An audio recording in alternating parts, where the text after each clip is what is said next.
విశాఖకు చెందిన Radha sovereign gold bonds అంటే ఎస్జీబీలపై చాలా ఇంట్రెస్ట్గా ఉన్నారు. ఎందుకంటే అందులో వచ్చే రాబడిని ఆమె బాగా ఆకర్షిస్తోంది. అందుకే నెక్స్ట్ సిరీస్ గురించి ఆమె ఎదురు చూస్తున్నారు. నవంబర్ 2015లో జారీ చేసిన ఫస్ట్ టైం ఎస్జీబీల సిరీస్ ఇటీవల నవంబర్ 30, 2023న మెచ్యూర్ అయింది. ఈ బాండ్ల పెట్టుబడి పెట్టిన వారికి 128% కంటే ఎక్కువ రాబడి అందింది.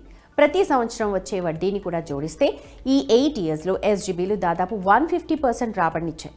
సిఏజీఆర్ లేదా వార్షిక వృద్ధి రేటు ఆధారంగా ఇది 12.6% రాబడిస్తోందని అర్థమైంది. ఇది ఎఫ్డి ఇతర ప్రభుత్వ బాండ్లతో పోలిస్తే చాలా ఎక్కువ అని చెప్పాలి. ఎస్జీబీల ఫస్ట్ సిరీస్లో కళ్ళు చెదిరు రిటర్న్స్ రావడం చూసిన రాధా లాంటి వారు ఇప్పుడు ఇందులో పెట్టుబడి పెట్టాలని ఆలోచిస్తున్నారు. కానీ ఆర్బీఐ జారీ చేసిన ఎస్జీబీలలో ఎప్పుడు పెడితే అప్పుడు పెట్టుబడి పెట్టలేదు. రాధా లాంటి చాలా మంది పెట్టుబడిదారులు ఎస్జీబీలలో ఎక్కడ పెట్టుబడి పెట్టకుండా మిస్ అవుతామేమోనని ఆందోళన చెందుతూ ఉంటారు. ఎందుకంటే రాబోయే రోజుల్లో బంగారం ధరలు పెరుగుతాయన్నది వారి నమ్మకం. మీరు వారిలో ఒకరైతే అస్సలు బాధపడకండి. కొత్త సిరీస్ జారీ కోసం వెయిట్ చేయడానికి బదులు మీరు సెకండరీ మార్కెట్లో లేదా స్టాక్ ఎక్స్చేంజ్ల నుండి గోల్డ్ బాండ్స్ని కొనుగోలు చేయొచ్చు. సావరిన్ గోల్డ్ బాండ్ స్కీమ్ ఈ ఆర్థిక సంవత్సరం 3వ విడత డిసెంబర్ 18 నుంచి 22 వరకు అందుబాటులో ఉంటుంది. ఫిబ్రవరి 12 నుండి 16 తేదీల్లో 4వ విడతగా వినియోగదారులకు అందుబాటులోకి వస్తుందని ఆర్థిక శాఖ ఒక ప్రకటనలో తెలిపింది. స్టాక్ ఎక్స్చేంజ్ నుండి ఎస్జీబీలను కొనుగోలు చేయడం కూడా చాలా ఈజీ. అలా చేయడానికి మీకు డీమ్యాట్ ఖాతా ఖచ్చితంగా ఉండాలి. మీరు బ్రోకర్లు, గ్రో, పేటీఎం లాంటి అప్లికేషన్స్ ద్వారా కూడా ఎస్జీబీలను కొనుగోలు చేయొచ్చు. ఫర్ ఎగ్జాంపుల్, షేర్ మార్కెట్లో లిస్ట్ కావడానికి ఒక కంపెనీ ఐపీఓ లేదా ఇనిషియల్ పబ్లిక్ ఆఫర్ని ఇస్తుంది. ఈ కంపెనీ లిస్ట్ అయిన తర్వాత పెట్టుబడిదారులు దాని షేర్లను బ్రోకర్లు లేదా యాప్ల ద్వారా కొనుగోలు చేయొచ్చు. కంపెనీ పనితీరుపై ఆధారపడి షేర్ల విలువ తగ్గొచ్చు లేదా పెరగొచ్చు. ఇక అలాగే ఆర్బీఐ కొత్త సిరీస్ను జారీ చేసేటప్పుడు సబ్స్క్రిప్షన్ కోసం అది కొద్ది రోజులు మాత్రమే అందుబాటులో ఉంటుంది. దీని తర్వాత అవి బీఎస్ఈ, ఎన్ఎస్ఈలో లిస్ట్ అవుతాయి. అక్కడ అవి స్టాక్స్ లాగే ట్రేడ్ అవుతాయి. బంగారం ధరల పెరుగుదల తగ్గుదలపై ఆధారపడి మారకంలో ఎస్జీబీల విలువ కూడా హెచ్చు తగ్గులకు లోనవుతూ ఉంటుంది. స్టాక్ ఎక్స్చేంజ్లు ఎస్జీబీల ధరలలో తేడా ఉంది. వాటిపై సంపాదించిన వడ్డీ ఆధారంగానే ఈ తేడా కనిపిస్తుంది. ఎస్జీబీలు 2.5% వార్షిక వడ్డీని సంపాదించాయి. ఈ వడ్డీని ఎస్జీబీ ఇష్యూ ధర ఆధారంగా లెక్కపెడతారు. ప్రస్తుత బంగారం ధరలపై కాదని ఇక్కడ ఖచ్చితంగా గమనించలేం. 3 సంవత్సరాల క్రితం ఎస్జీబీ ఇష్యూ ధర గ్రాముకు 4,000 రూపాయలని అనుకుందాం. 3 సంవత్సరాల తర్వాత ఇష్యూ ఇప్పుడు గ్రాముకు 6,000గా ఉంది. ఎస్జీబీలు దాని ప్రస్తుత ట్రేడింగ్ ధరపై కాకుండా దాని ఇష్యూ ధరపై ట్రేడ్ అవుతాయి.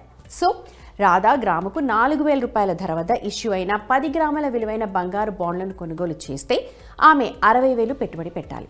ఆమెకు వార్షిక వడ్డీగా 1,000 రూపాయలు వస్తుంది. అంటే 40,000కు 2.5 చొప్పున వడ్డీ కడితే ఈ మొత్తాన్ని అందుకుంటారు. కానీ ఆమె అదే మొత్తాన్ని ఆర్బీఐ జారీ చేసిన వాటిలో పెట్టుబడిగా పెడితే ఆమె వార్షిక వడ్డీ 1,500 వస్తుంది. అంటే 60,000కు 2.5% వడ్డీ లెక్క కడితే ఈ మొత్తాన్ని అందుకుంటారు. గోల్డ్ బాండ్లకు 8 సంవత్సరాల మెచ్యూరిటీ వ్యవధి ఉంటుంది. కాబట్టి రాధా సెకండరీ మార్కెట్ నుండి బంగారు బాండ్లను కొనుగోలు చేస్తే వాటి మెచ్యూరిటీ తీరే వరకు వాటిని ఉంచుకోవాలి. మెచ్యూరిటీకి ముందు ఆమె తన బాండ్లను విక్రయిస్తే మూలధన లాభాల పన్ను చెల్లించాల్సి ఉంటుంది. మీరు ఎస్జీబీలను కొనుగోలు చేసిన 1 ఇయర్ లోపు విక్రయిస్తే స్వల్పకాలిక మూలధన లాభాల పన్ను కట్టాలి. బాండ్ల నుండి వచ్చే ఏదైనా ఆదాయం మీ వార్షిక ఆదాయానికి జోడిస్తారు. దాని ఆధారంగా వర్తించే పన్నులు కూడా చెల్లించాలి. కొనుగోలు చేసిన 1 ఇయర్ తర్వాత ఎస్జీబీలను విక్రయిస్తే 10% చొప్పున దీర్ఘకాలిక మూలధన లాభాల పన్ను చెల్లించాలి. ఇండెక్సేషన్ ప్రయోజనాలను కూడా పొందాలనుకుంటే మీరు 20% చొప్పున పన్నులు చెల్లించాలి. ఎక్స్చేంజ్ ద్వారా కొనుగోలు చేసిన బాండ్లను మెచ్యూర్ అయిన తర్వాత విక్రయిస్తే మొత్తం లాభంపై అసలు పన్నే ఉండదు. కమోడిటీ మార్కెట్ నిపుణుడు రవి సింగ్ బంగారంలో పెట్టుబడి పెట్టడానికి ఎస్జీబీలో ఒక మంచి ఆప్షన్ అని చెప్తున్నారు. ప్రస్తుత మార్కెట్లో బంగారం ధర 64,000 రూపాయలుగా ఉంది. ఇది ఆల్ టైమ్ హై అని చెప్పాలి. ప్రస్తుత మార్కెట్ పరిస్థితుల్ని బట్టి చూస్తే రానున్న 3 నుంచి 4 నెలల్లో బంగారం ధరలు పెరిగే అవకాశం లేకపోలేదు. అందుకే సెకండరీ మార్కెట్ల ద్వారా ఎస్జీబీలలో పెట్టుబడి పెట్టకుండా దూరంగా ఉండడం బెటర్.